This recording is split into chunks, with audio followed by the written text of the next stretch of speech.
नमस्कार दोस्तों, स्वागत है आपका। दोस्तों, यह राज्य व्यवस्था की 6वीं वीडियो है और इसमें बहुत ही महत्वपूर्ण क्वेश्चन है। तो बिना समय बर्बाद किए हुए देखते हैं पहला क्वेश्चन कि लोकसभा के अध्यक्ष को कैसे हटाया जा सकता है। ए, लोकसभा के उपस्थित सदस्यों को 2/3 बहुमत से पारित संकल्प के द्वारा।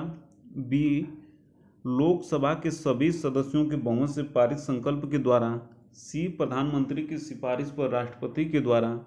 डी, इनमें से कोई नहीं।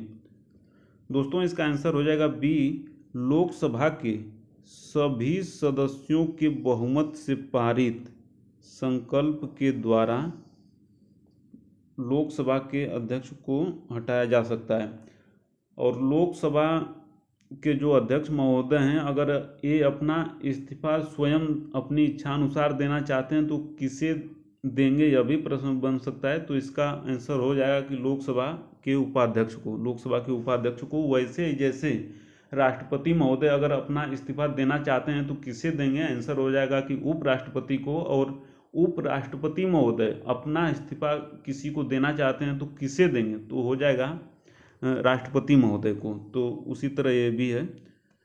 अगला क्वेश्चन दोस्तों देखते हैं कि लोकसभा में किसी विधेयक पर आम बहस किस स्तर पर होती है। तो आंसर इसका है दोस्तों द्वितीय वाचन में आम बहस होती है। अगला क्वेश्चन देखते हैं बिना समय बर्बाद किए हुए कि कौन सा कथन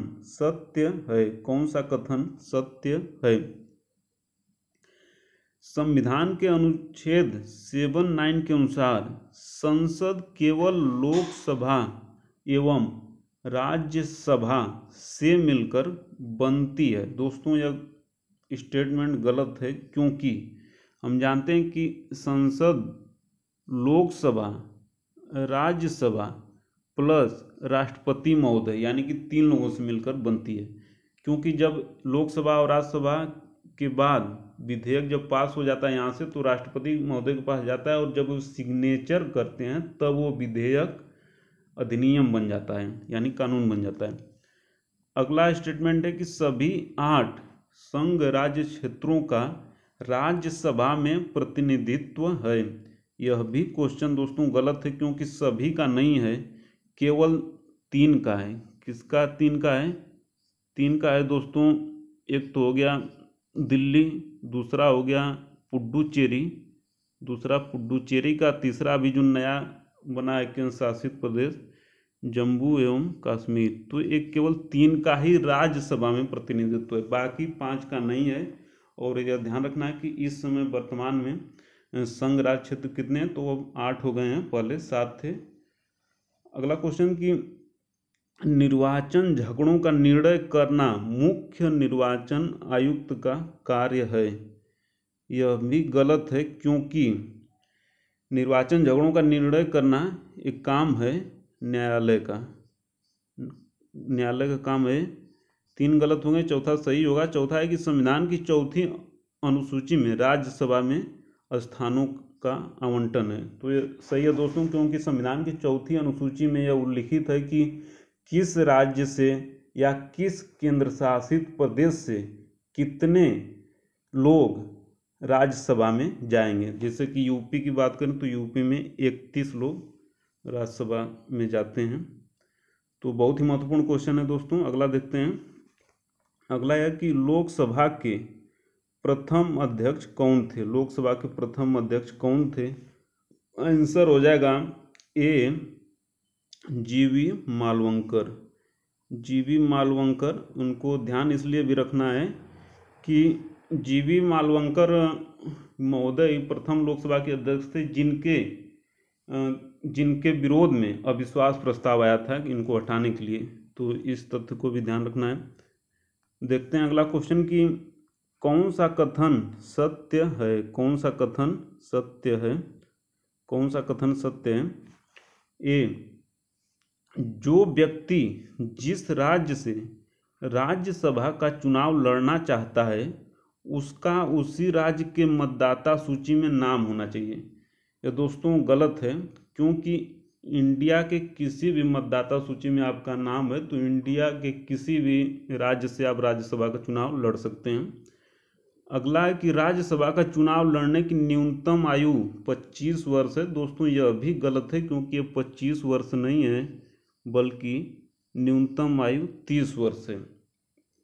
तीसरा कि राज्यसभा की प्रथम बैठक 13 मई 1953 को हुई थी। 13 मई 1953 को हुई थी, यह भी गलत है, क्योंकि राज्यसभा एवं लोकसभा दोनों की प्रथम बैठक 13 मई को हुई थी, लेकिन 1953 में नहीं हुई थी, वो हुई थी 1952 ईस्वी में, 52 में। और जब 3 गलत हो गए, चौथा सही होगा। चौथा यह कि राज्यसभा के सदस्यों का कार्यकाल 6 वर्ष होता है, यह सही है। अगला क्वेश्चन देखते हैं दोस्तों कि अगला क्वेश्चन यह है कि कोई संसद सदस्य कितने दिन तक सदन को बिना सूचित किए अनुपस्थित रहता है तो उसकी सदस्यता समाप्त की जा सकती है। बहुत ही महत्वपूर्ण क्वेश्चन है दोस्तों। इसका आंसर हो जाएगा बी 60 दिनों तक। बी 60 दिनों तक। बी 60 दिनों तक कोई संसद का सदस्य बिना संसद की आज्ञा के संसद की बैठकों से अनुपस्थित रहता है तो उसकी सदस्यता समाप्त कर दी जाएगी।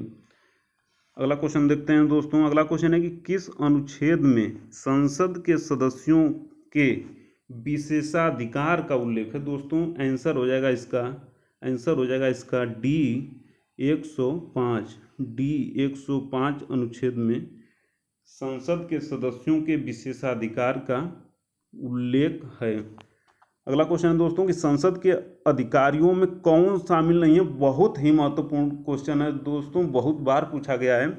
तो ए लोकसभा के अध्यक्ष एवं उपाध्यक्ष, बी लोकसभा के महासचिव तथा संसद का सचिवालय, सी राज्यसभा के सभापति एवं उपसभापति, और डी उपर्युक्त सभी।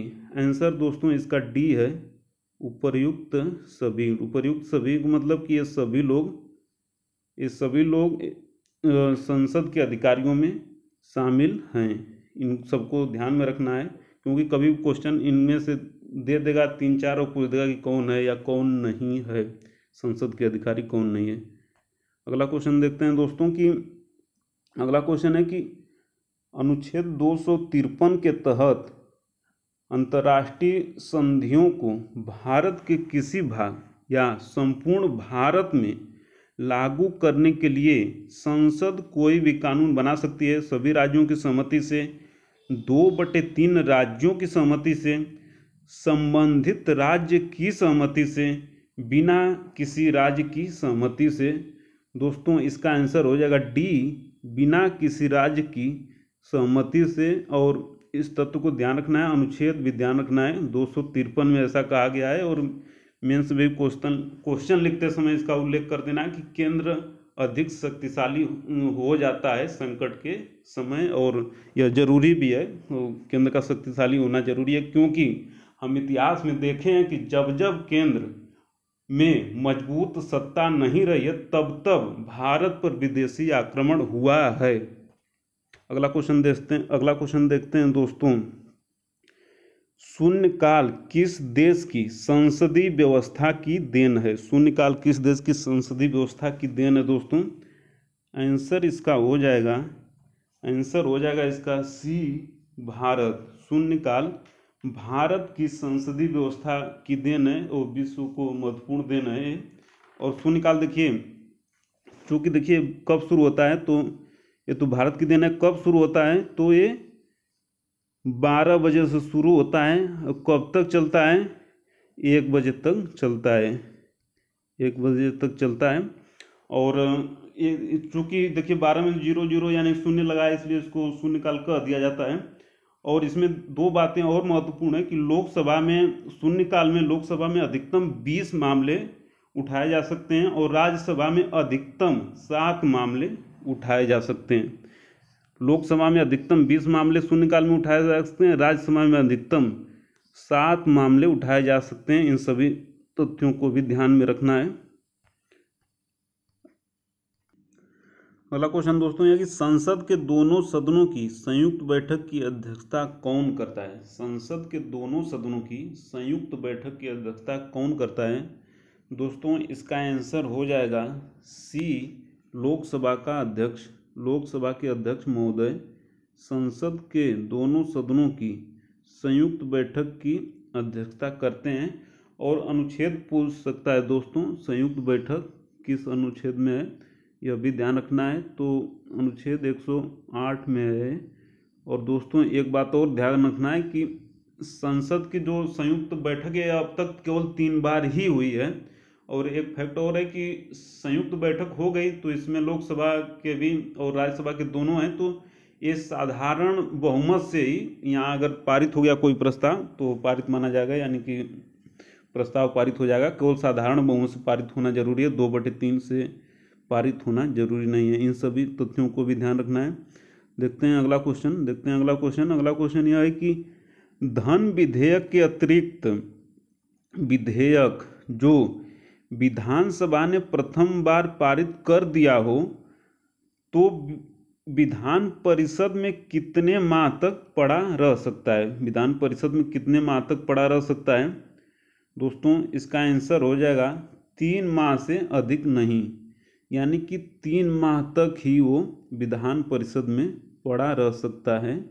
और दोस्तों यह पूछ सकता है कभी भी कि ऐसा किस अनुच्छेद में उल्लेख है, तो वह अनुच्छेद है 1971(1)(b), इसी में उल्लेख है दोस्तों। इसको भी याद रखना है, बहुत ही महत्वपूर्ण क्वेश्चन है दोस्तों। और अगला क्वेश्चन देखते हैं। अगला क्वेश्चन यह है कि केंद्र के बजट की तैयारी और उसे संसद में पेश करने के लिए कौन सा विभाग उत्तरदायी है। तो दोस्तों इसका आंसर हो जाएगा आर्थिक कार्य विभाग है दोस्तों। और जो आर्थिक कार्य विभाग है दोस्तों, और वित्त मंत्रालय के दोस्तों 5 विभाग हैं। वित्त मंत्रालय के 5 विभाग हैं उसके, तो उन 5 को याद रखना है। एक तो हो गया राजस्व, ये 4 यही हो गए। एक राजस्व हो गया, दूसरा आर्थिक कार्य विभाग, तीसरा वित्तीय सेवाएं विभाग, चौथा व्यय विभाग, और 5वां जो विभाग है वित्त मंत्रालय का वो है विनियोग विभाग। इन 5 को ध्यान रखना है कि कभी पूछ सकता है कि किसके हैं, रक्षा के हैं या किसके हैं, इस तरह पूछ सकता है। तो 5 विभाग हैं किसके, वित्त मंत्रालय के। और वित्त मंत्रालय के जो आर्थिक कार्य विभाग वही बजट बनाता है। अगला क्वेश्चन देखते हैं दोस्तों कि किसका संबंध केंद्रीय बजट से है। दोस्तों इसका आंसर हो जाएगा किसका संबंध केंद्रीय बजट से है, तो इसका आंसर हो जाएगा कटौती प्रस्ताव। सी वाला है जो कटौती प्रस्ताव है। और बाकी निंदा प्रस्ताव, ध्यानाकर्षण प्रस्ताव और स्थगन प्रस्ताव का संबंध बजट से नहीं, हालांकि संसदीय जो सदन चलते हैं उसी से है। कि जैसे मतलब मान लीजिए कि निंदा प्रस्ताव, तो निंदा प्रस्ताव कब लाते हैं कि जब सरकार की दोषपूर्ण नीतियों में सुधार की गुंजाइश होती है, या सदस्यों को लगता है कि सरकार की नीतियां दोषपूर्ण है, उनमें सुधार की गुंजाइश है या सुधार की जरूरत है, तो निंदा प्रस्ताव लाया जाता है। दूसरा है कि ध्यानाकर्षण प्रस्ताव। तो ध्यानाकर्षण प्रस्ताव जब संसद के सम्मानित सदस्यों को लगता है कि सार्वजनिक महत्व के जो विषय हैं उन पर सरकार का ध्यान आकर्षित कराना बहुत ही जरूरी है, तो ध्यानाकर्षण प्रस्ताव सदस्य लाते हैं। और तीसरा मतलब स्थगन प्रस्ताव, तो जब सदन के सदस्यों का ध्यान आकर्षित करने के लिए लिया जाता है, जो सदन के सदस्य हैं उनका ध्यान किसी विशेष मुद्दे पर आकर्षित करना हो तो स्थगन प्रस्ताव के द्वारा लाते हैं। इन सबको ध्यान में रखना है। अगला क्वेश्चन देखते हैं दोस्तों। अगला क्वेश्चन यह है कि तारांकित प्रश्नों के विषय में क्या सत्य है। तारांकित प्रश्नों के विषय में क्या सत्य है। उत्तर मौखिक दिए जाते हैं तारांकित प्रश्नों का। बी, पूरक प्रश्न पूछे जाते हैं। सी, एक दिन में 20 प्रश्नों का उत्तर दिया जाता है। डी सभी कथन सत्य हैं। तो दोस्तों इसका आंसर हो जाएगा डी सभी कथन सत्य हैं। दोस्तों जैसे जो सदन चलता है, संसद का सदन चलते हैं जब, तो उसमें जो महत्वपूर्ण प्रश्न होते हैं उस पे तारा यानी कि स्टार बना दिया जाता है। उस पे स्टार बना दिया गया तो वो तारांकित प्रश्न उन्हीं को बोलते हैं, और ये बहुत ही महत्वपूर्ण प्रश्न बन जाते हैं क्योंकि इस पे स्टार लगा है। तो और बाकी ये तीन बातें, ये सब बातें भी ध्यान में रखनी है। अगला क्वेश्चन देखते हैं दोस्तों कि संसद की संप्रभुता प्रतिबंधित है। संसद की संप्रभुता प्रतिबंधित है। तो आंसर हो जाएगा इसका बी न्यायिक समीक्षा से। न्यायिक समीक्षा से, हाँ दोस्तों इसका आंसर हो जाएगा बी न्यायिक समीक्षा से। दोस्तों इसको थोड़ा समझते हैं कि केशवानंद भारती बनाम केरल राज्य के मामले में 1973 में सर्वोच्च न्यायालय ने यह कहा था कि, सर्वोच्च न्यायालय ने क्या कहा था, सर्वोच्च न्यायालय ने उस समय यह कहा कि जी संसद को संविधान में संशोधन करने की शक्ति है किंतु असीमित शक्ति नहीं है।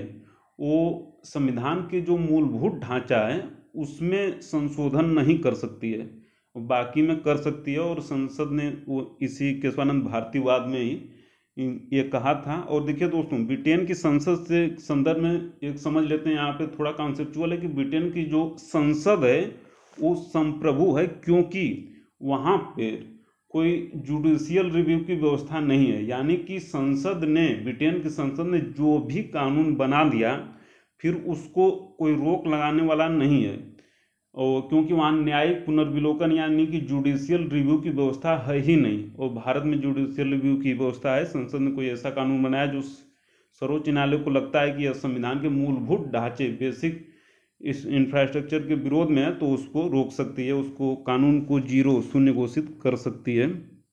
अगला क्वेश्चन दोस्तों देखते हैं कि सबसे बड़ी संसदीय समिति कौन सी है। सबसे बड़ी संसदीय समिति कौन सी है। लोक लेखा समिति, प्राक्कलन समिति, सरकारी उपक्रम समिति और याचिका समिति। दोस्तों इसका आंसर हो जाएगा कि सबसे बड़ी संसदीय समिति कौन सी है। आंसर हो जाएगा बी प्राक्कलन समिति। प्राक्कलन समिति यानी कि एस्टीमेट कमेटी, ये सबसे बड़ी समिति है। एस्टीमेट कमेटी, एस्टीमेट कमेटी सबसे बड़ी कमेटी होती है। और इसमें एस्टीमेट कमेटी में दोस्तों देखिए 30 सदस्य होते हैं, यह भी पूछ सकता है कभी। तो एस्टीमेट कमेटी यानी कि प्राक्कलन समिति में कितने सदस्य होते हैं, तो आंसर हो जाएगा कि 30 सदस्य होते हैं।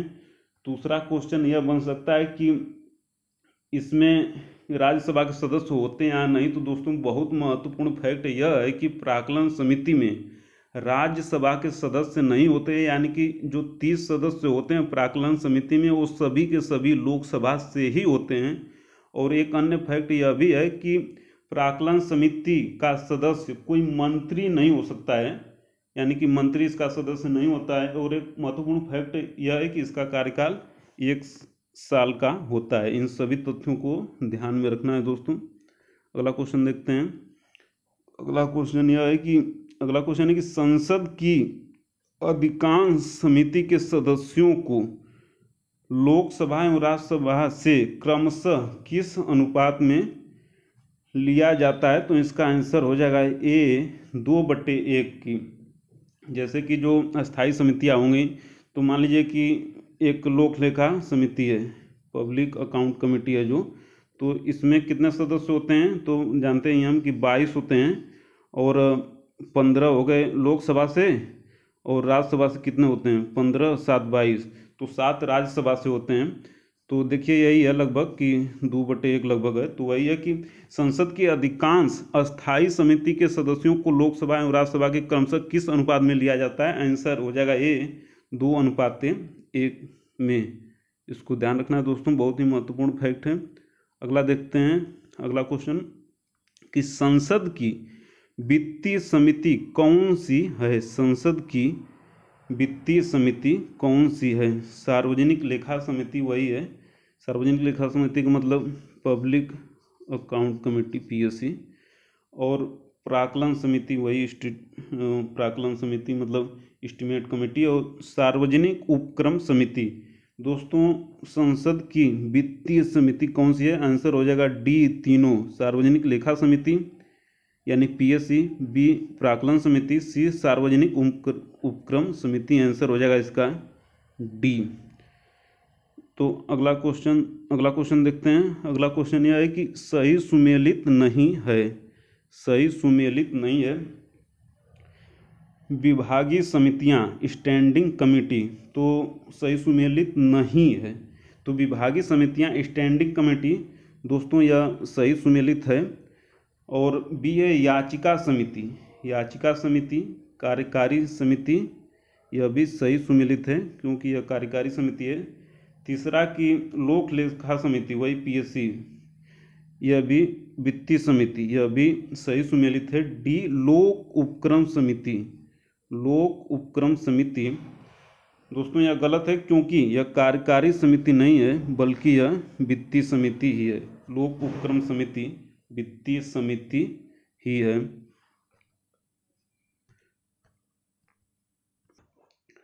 तो दोस्तों आज इतना ही। और दोस्तों आप देखें स्वयं कि कितना महत्वपूर्ण क्वेश्चन है, और भविष्य में और भी महत्वपूर्ण क्वेश्चन आएंगे। तो दोस्तों वीडियो को अंत तक देखने के लिए, लाइक शेयर कमेंट एवं सब्सक्राइब करने के लिए आपका हृदय की अनंत गहराइयों से प्रेम पूर्वक बहुत बहुत धन्यवाद दोस्तों, बहुत बहुत धन्यवाद।